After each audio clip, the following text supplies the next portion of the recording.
and you tell me when the recording started.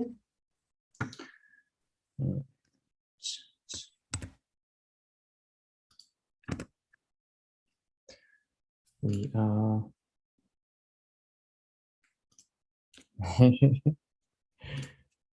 we're going.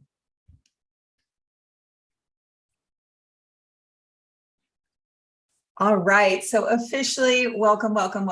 Thank you to all of you, whether you're here on Zoom, if you're live in the Conscious Conversations page, if you're on YouTube, or if you're watching the replay in any one of those places. I am really so happy that you're here. And so officially welcome to Wellspring. And these are going to be an ongoing series of live videos that my intention is they're going to be a source of inspiration, guidance, support, and vision for your growing or expanding spiritual business. And why Wellspring? I'm just going to share this right in the beginning, is because a wellspring literally is defined as an inexhaustible source of anything. Now we think of it as water, but it's not just water. And it's really honestly my desire to encourage and support and open you to the wellspring of your possibilities in creating a thriving practice that's right-sized for you. Because not everyone needs to have a 7-figure business. Some people want to have a really abundant side gig. And it doesn't matter where it is, but just that you're here out in the world, sharing your gifts in the way that's right and aligned for you. So, because it's my deeply held belief that it's time for all light workers. And by light workers, I mean anyone who's working in this transformational realm, whether it's, what we think of as light workers, energy healers. It could be somebody who's working in the field of Reiki or any kind of energy healing, or tapping or anything like that, whether you are out there in the world offering readings through tarot cards, through intuitive readings, through psychic readings, through mediumship. There are lots of people who are light workers who are combining all these things together, and you consider yourself a spiritual spiritual life coach. But it's time for all of us as light workers to shine and to step out, to reach out and find your people who are out there. I promise you they're out there, and to abundantly thrive on all levels. And this means money, life, happiness, peace, feeling confidently contributing. It's time for energy healers, shamans, metaphysicians, paradigm shifters, and spiritual life coaches to stand up, feel their message within your bodies and your beingness, because you already do, don't you? And know beyond a shadow of a doubt that you have what it takes to make the impact that you feel you're here to make. How many of you love that idea? Right? There are people in the world waiting for you, because if you've been so drawn to cultivate all the talents, gifts, and experiences that you know you can offer to the world, there must be people who are waiting for you. So each week during this Wellspring series, I'm going to be sharing a thought, an awareness, an energy shift, a mindset or paradigm disruptor. There are paradigms we definitely need to disrupt that will support you in breaking down old energies and patterns that have kept you feeling stuck or mystified or insecure, and support you in moving into the space of feeling clear and confident, in alignment, and sourcing the wellspring inside each one of you. That idea of that inexhaustible source that is within you is what I'm hoping to inspire you to access and feel that you have what it takes. So each of these, from a practical point of view, each of these weekly messages are recorded and archived for you to go back to, either because you didn't get here when it was going live, which is fine, or if you want to go back and listen to them again. And if you really wish to anchor into this on a weekly basis, there's Paul's going to put a link in the chat that you can click on if you haven't already. And when you put your name and email in there, you're going to get the reminders. And so you won't miss anything, or you get the reminders to say, oh, I love that topic. I want to go back and listen to that. And also, if you're somebody who loves text messages, some of us love that as reminders. It's completely optional, not required, but you have that option as well. I know that I have been really grateful. There are times when I wasn't watching my calendar or my email, and I was grateful to have a text reminder to get to something that was important to me. So you have that option, so you can click on that link if you wish. If you can't see the link, just reach out to us and we'll get that link to you. So let's move on to what I want to talk about today. Because over the years, in working with many light workers, energy healers, coaches, I have heard so many times that they have a deep fear of being seen.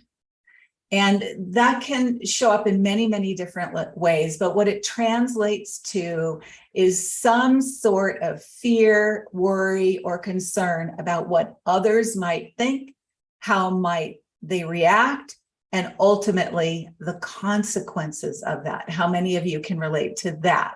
Knowing that you have some of that somewhere inside of you that keeps you from going full out. If somebody could wave a magic wand and say to you, oh, you're never going to have a problem with that in this lifetime, you'd say, okay, I'm full steam ahead then. How many of you can relate to that, right? If somebody could just give me that promise of my safety and my security, I won't hold back at all. So it's okay, first of all, that we have these feelings. More than anything else, what we want to be able to do is become aware that they're there and how they're impacting us. And I'm going to give you, because for those of you who know me, I love to give some tips about what to do. I'm not just going to talk about it. I'm going to give you some initial things you can begin to work with around that. Some of us have this sense of fear of being seen because we either are or perceive ourselves as the outlier in our family or social group. You know, like, I'm the one who's different.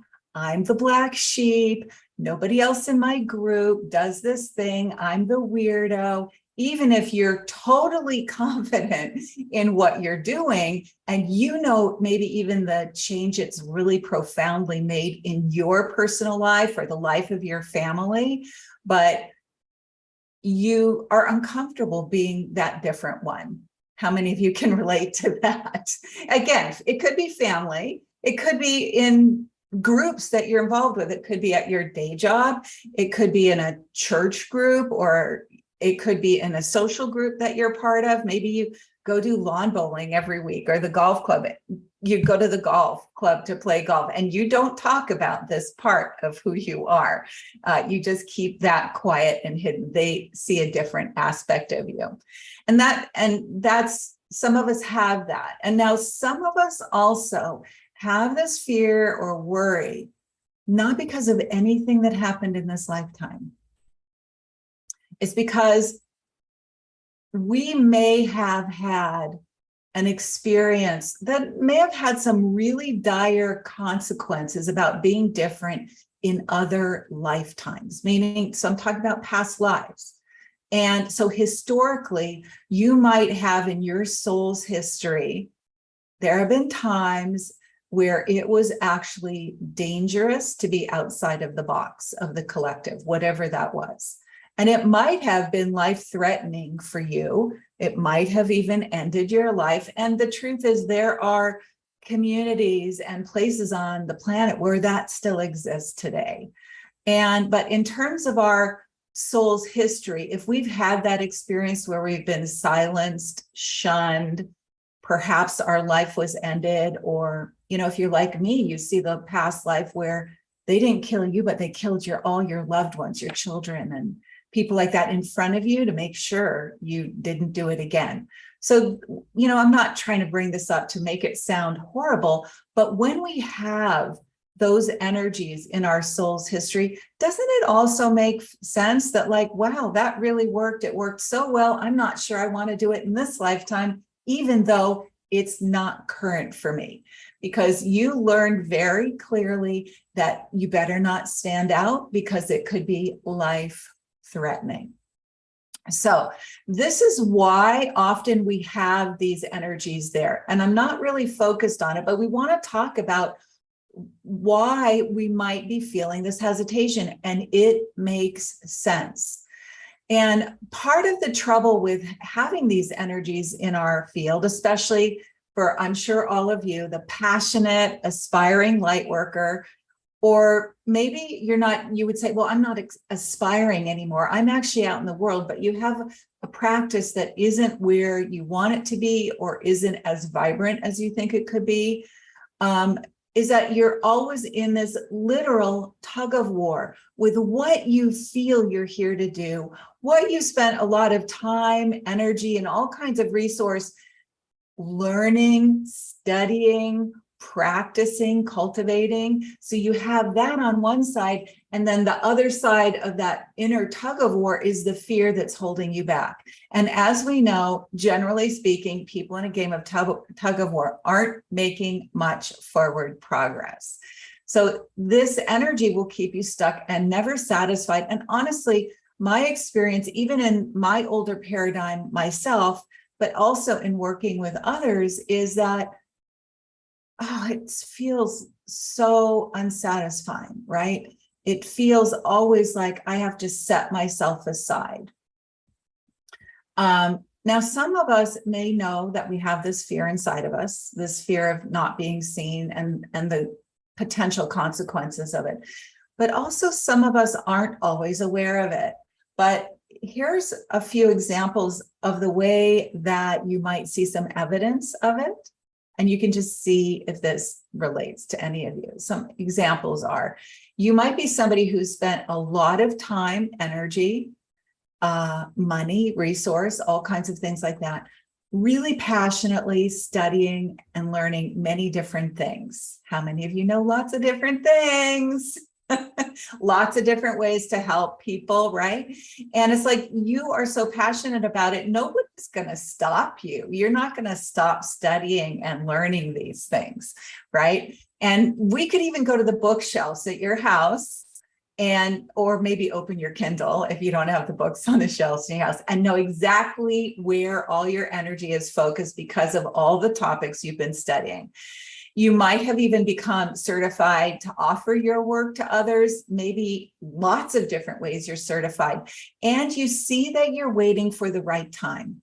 You're maybe waiting for your website, whenever that happens, or your branding. You may be waiting, saying, I have to practice more before I go out in the world with this. Or you're somebody who says, well, I'm not really ready to charge money yet for my services. I'll do it all day long for free, but I'm not willing to step in that place of energetic exchange yet.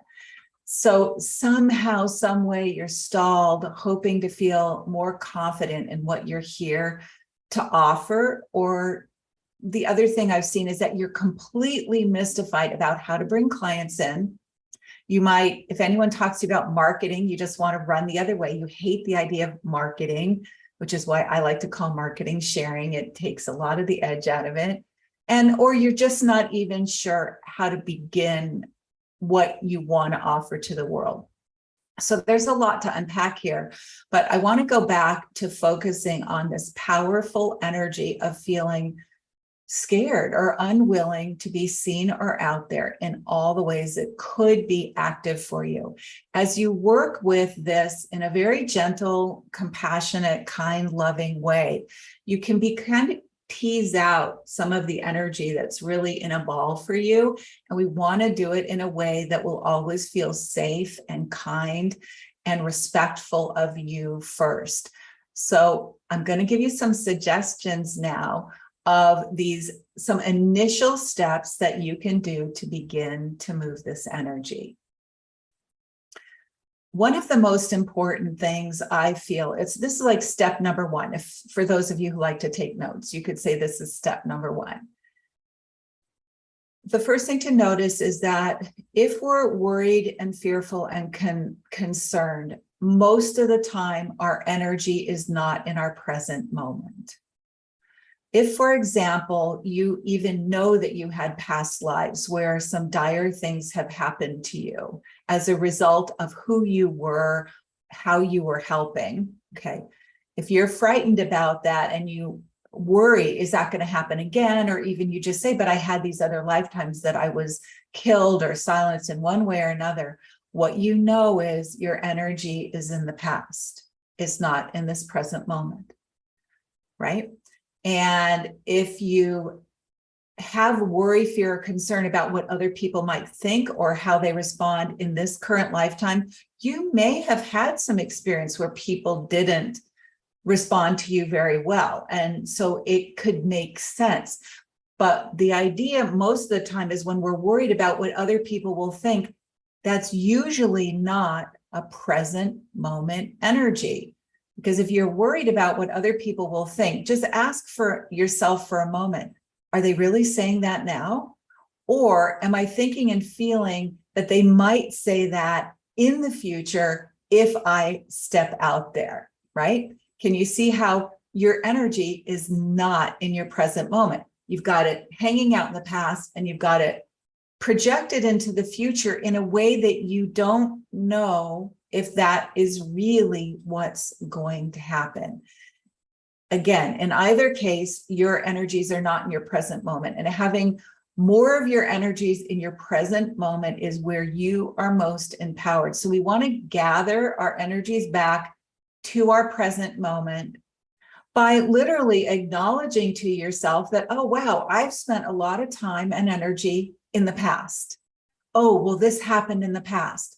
And you can notice that also by how often do you tell those past stories, whether it's in the past in this lifetime or in the other ones, how much are you keeping that active?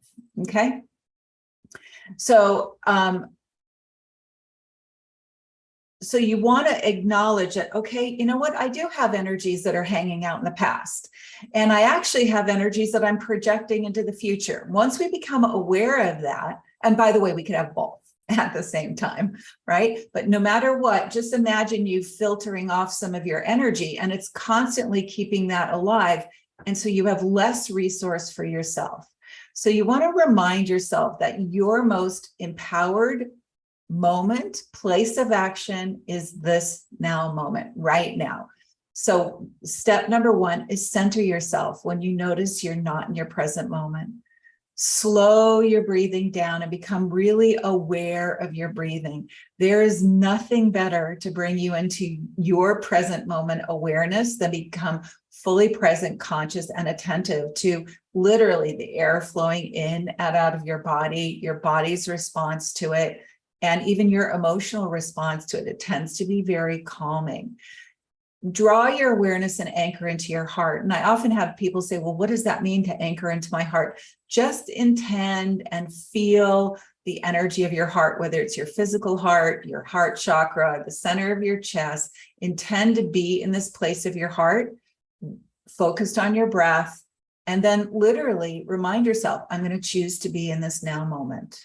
I'm going to choose to be in this now moment. It sounds simple, and it is. And it's also very powerful to literally keep reminding yourself that you want to be in this now moment. And when you do, you're gathering some of those energies that have been hanging out in the past, projected into the future, and you bring them so that you have literally more energetic resource for you now. The second part of this is to deepen being fully present and resourced and empowered in this moment by having an inward conversation with yourself. So when I do this, I like to put one hand on my heart and one hand on my solar plexus, which is, around your navel area, and literally tell yourself, and if you want, you can follow along with me. I like to close my eyes down. I like to do this after I've really focused on my breath. And I say, I'm here with you. I like to use my name too. I say to myself, literally, Holly, I'm here with you. You're not alone. And we're in this together. We've got this. And say that over and over again, that, I'm here with you. You're not alone. We've got this. And once again, this brings you into your moment. And actually, as we say these things to ourselves, we feel deeply satisfied. It helps us relax. And because we literally do start feeling that we're not in it alone. And so if any of you tried that, you can share in the comments just how that felt for you. Now, the third part about this, for you to become aware of how you can be deeply confident in you and what you're here to do, and to anchor that clarity within you, is to start to get into the imaginative, co-creative space. And the idea is what we're doing is typically we look outside and we want all of our energies, like, okay, when I can trust those people and those circumstances out there, then I'm going to step into this space. But the idea is if you start getting into a visioning place with yourself or an imaginative place with yourself, is that you then are focused on the place that you have any sense of impact, which is yourself. So start to imagine how you can choose to become deeply confident in yourself, what you're here to do, and anchor that clarity within you. So imagine yourself, and you could say, I'm going to pretend, and I'm going to vision, I'm going to create a little inward movie of myself feeling confident, offering my services, offering my sessions to others, feeling the positive response, feeling yourself knowing beyond a shadow of a doubt that you can make a positive impact in the lives of those around you. Because I know that there are many people who say, I have confidence in what the things are that I've learned, but you want to have that confidence that that's not just in your head, but it's a living reality. So you can make that an inward vibrational living reality first. And when you begin to anchor into you being this vision of experiencing a satisfying place of seeing people who you care about and in your practice thriving in a new way because you said yes to this deep energy that's pulsing through you, calling you to move into offering this to other people. And as you anchor this in your really solid awareness of your confidence first, you're bringing that energy as your truth in your energetic pattern. You become that vortex of confidence first. And as you become the vortex of confidence first, then, as we know through law of attraction, that is what you emanate out. And you will be able to more easily vibrationally attract those who are in alignment with you and what you offer, which means they're not going to be the people who have a point of view around it, right? But you make yourself that core strength and pivot point of your success. And you literally can do this as you vision this for yourself. So, and this can also bring a lot of strength and confidence to you in the face of those who might have a different opinion than you. Because the reality is this: there will be people out there who have a different opinion of you. Opinion than you. Because after all, think about this for a moment. You don't align and resonate with everyone on the planet, do you? You don't agree necessarily with what everyone's doing, how they're helping, and how they're living their lives. How many of you know people that you don't agree with? Like, I'm not going to do that. I don't believe the way they do, right? So we live in this like variety pack of life where there are lots of choices. You know, at the grocery store, when I just remember this from when my kids were little, there's that package, the big package of all the different flavors of chips. It's not one big package of all the same chips. This is a variety pack, and this is what life is. So it's okay that there are lots of people out there having lots of different points of view and energy. The reality is that's going to happen.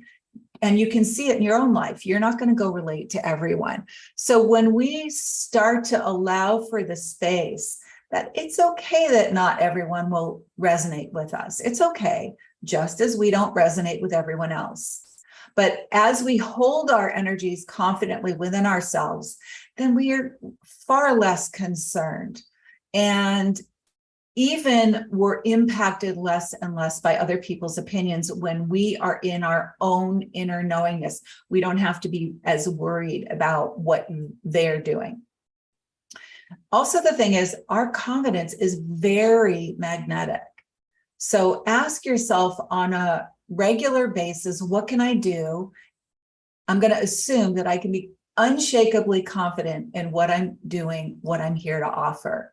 So if you notice what I'm talking about here is you're really shifting your focus to you and cultivating the energies of what you expect to feel when you have that thriving practice in whatever way is right for you. Focus on you first. Come into connection with you. Get your confidence up leveled. Feel the strength of that. Activate the energies of your success even before you experience your success in the material world. People who are successful do that. They don't wait to see success and then say, oh, I'm successful. They are aligning themselves constantly with success, and then that's how it happens. This is what will bring it to you. So play with this and practice this. And I'd love to hear from you anything that you have noticed that's shifting as you practice with some of this. Now, our ongoing conversation will be happening in the private community on Facebook called Conscious Conversations with Your Business. I know some of you are already connected with it. If you're not, Paul's going to put up the link to join the group so that you can come in. This is a place for you to ask questions, share and celebrate and support people, because I have a very strong belief and knowingness that the more we do in community, it's very up-leveling. It's positive. When we have a like-minded group that's there to mutually support each other, cheer each other on, you can say, oh my goodness, I did this, and this is what I'm noticing is coming from it. And then we all say, yay, that's amazing. Keep going with that. We're inspired because you don't need to feel alone on your journey. You don't need to feel alone trying and working hard and maybe not getting the traction that you'd like and the growth that you'd like. So that's that. I hope to see you on the Conscious Conversations business page. I mean, Conscious Conversations with Your Business page on Facebook. I will be in there regularly answering any questions if you have them. So pop them in there. Now, next week, I'm going to be sharing about the 5-letter word that so many light workers and healers have issue with. How many of you know what that is? 5-letter word. Starts with an M and ends with a O-N-E-Y. We're going to talk about money. Because this is a paradigm that we need to shift. So how many of you can agree with that? That money paradigm, we love it and we hate it and we're attracted to it and we're scared of it. So join me next week at the same time, whatever time zone you connected here live. Join me and we're going to start to deconstruct the energy of money, and it's going to be powerful. So I'm going to invite you also, if you know other light workers or aspiring light workers who you feel that these Wellspring messages will help and support, please invite them. It's time for all of us as light workers to be out there thriving. And that ripple effect is profound on the planet. As you help others thrive, they'll help others thrive. We go back to that age-old metaphor, you know, the stone, the pebble dropped in the water, it ripples out. And you're here to start some of that ripple. So thank you so much for your time and your energy and your presence. It's a pleasure to be here with all of you, and I look forward to seeing you next time. So much love to all of you.